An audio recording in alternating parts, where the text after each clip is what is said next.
Morning, everyone. I guess the kids heard I was preaching today, so they didn't show up.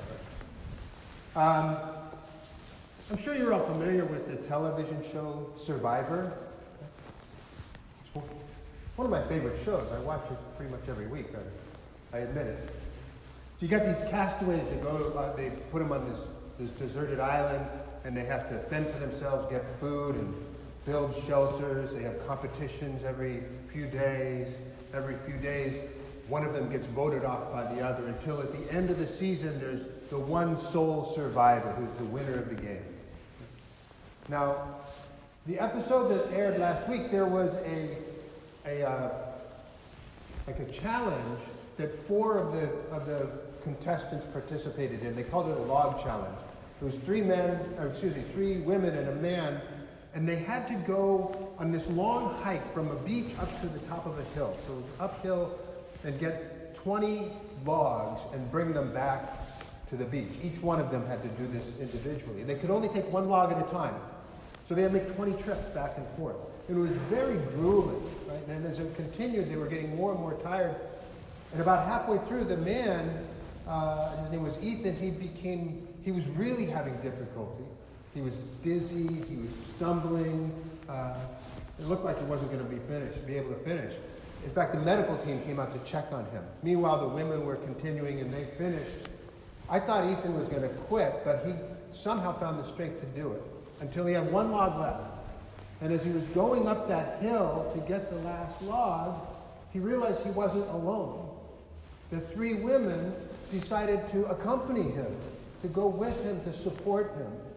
They couldn't help him physically, but you could see that their presence, their support, was a tremendous help for him.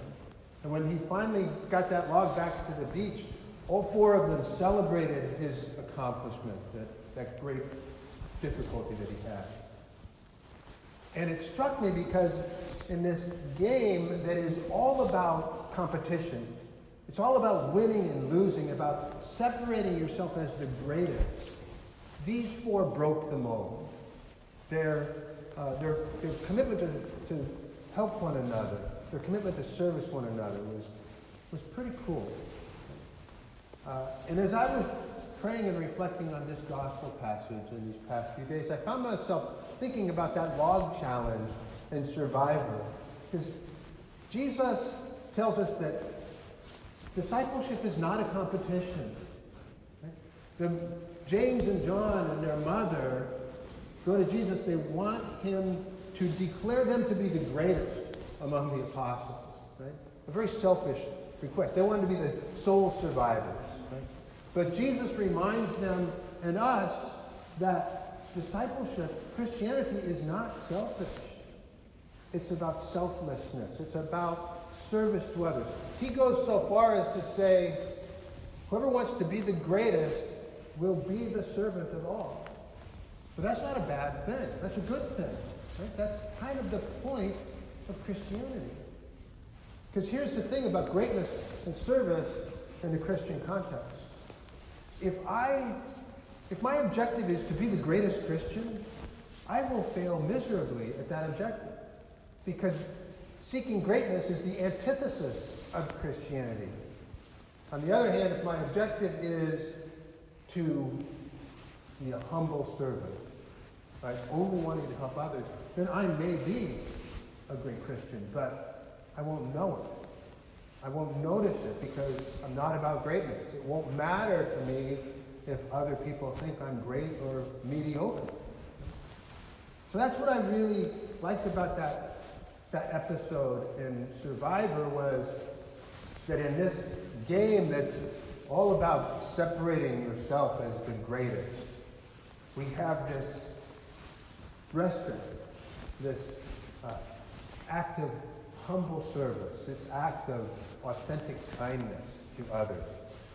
Christian service doesn't have to be big, right? It can be big, but it can be just as simple as spending some time with a friend who's lonely or having a bad day. Simple as letting someone else go first at the stoplight or stop sign. As simple as letting someone else get the prime parking spot in the parking lot. It can be bigger than that, but it doesn't have to be. So this morning, as we gather together as a community of faith to listen to God's holy word, to be nourished by the precious body and blood of our Lord Jesus Christ, my prayer for all of us is that we will find ways to work in Christian service to others each day throughout Lent and beyond.